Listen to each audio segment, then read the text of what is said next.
But so Danielle, I wanted to ask you, they see AI as being to cut through the noise wherever you then make the purchase. Is that part of what you're doing at Ravine? It's not about replacing humans, it's about actually enhancing the experience. Total fluidity. It's almost like she's been in the shop with the beauty advisor.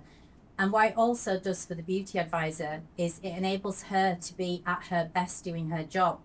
Because if you were recruiting people and you didn't, and we all know, and that's a question later that you're going to bring up, but on a shop floor, there seems to be less people these days. But how great would it be able to be that that you can pick up an iPad, you can start the experience yourself, going back to the QR code on your phone, walk about doing it, or when she does become available, she can actually do the experience with you. That cuts down her time, but makes her really powerful in what she's doing. She can get the best products from a few simple questions, an analysis of your face, and then guide you, educate you, and take you over to the products before you actually take the products to the till. That's in a nutshell, without trying to be a salesperson. Some of that kind of virtual education is also coming through TikTok. We're going to go back to TikTok, which is now, apparently, is this true? The fourth largest growing retailer. It's pretty disruptive. So basically, naturally US is bigger in TikTok shop, but basically then the growth rates are just like equally massive. So in both markets, whether it's UK or US, within the next 3 years, social commerce is just going to double, which is wild growth rates. And then within a couple of years, social commerce will be 10% of the total e-commerce. But what's interesting, because we are in the beauty, which is the leading category of all social commerce categories, it's going to be way bigger there. So I would say everybody working in a beauty, social commerce is something, and TikTok shop is something that you need to start embracing either today or then tomorrow, but really soon. Yeah. The customer is she, like mainly it's female, and there are like two core buying groups, like Gen Z, and like then 25 younger, so that sort of age group, but then also like millennials, 35-year-olds, maybe with kids. Okay, I'm back. So I think you find those two biggest buying groups, but don't get me wrong, like everybody is buying from TikTok shop. I'm calling it halo effect. So if you are widely successful, and you don't need to be even like widely successful, you don't need to go viral, but when you are successful in TikTok shop, then actually your Amazon picks up. And we've seen stories where somebody sold out from TikTok shop, and then all of a sudden their sales have massively peaked in Amazon and in other bricks and mortar channels, like it can be Sainsbury's or whatever channel you are in. It's just not your sales channel, it's just not your marketing channel, but it's actually first time ever these two like really seamlessly converging. And I think like I'm like, if you're wondering that it's more costly, it might be less profitable, and it's like so complex, I'm signing all of those, but then again, like it's just not that channel, because then other channels where you operate in, like they'll be doing better. So I think like treat it as the marketing cost, at least initially, before it starts bringing you the actual revenue and profit. A brand that goes beyond product.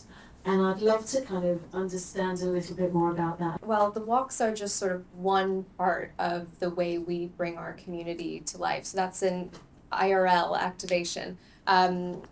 Something we have done recently, which is quite interesting, is a virtual retreat. And we called it Camp Mirror Water. And it lasted for 2 weeks. And this was something that my team could work on, that's something we could do and commit to for 2 weeks. And we had experts creating content for us.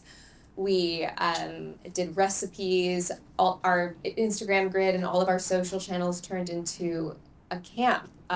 It turned out to be something that really resonated with our community. So in 2 weeks, we had a reach of over 800,000 people that were joining us for the retreat, which I thought was very interesting. So 77% of those 800,000 people were new. They don't actually follow us. So that was a way that we could get our brand message out there without huge marketing budgets. We didn't pay for that. We just created that content. So as I mentioned earlier, really building that community first brand, that's what we do, and that was one way that we did it recently, which was really exciting. And then obviously that turns into trust, which will eventually convert. Come back to you, Margaret, because what you've done, and it's been happening over time, but Oxford Street, just love it. Just love it. You know, translating and injecting the fun back into beauty, but also giving the browsability, the extended browsability that you can with new space.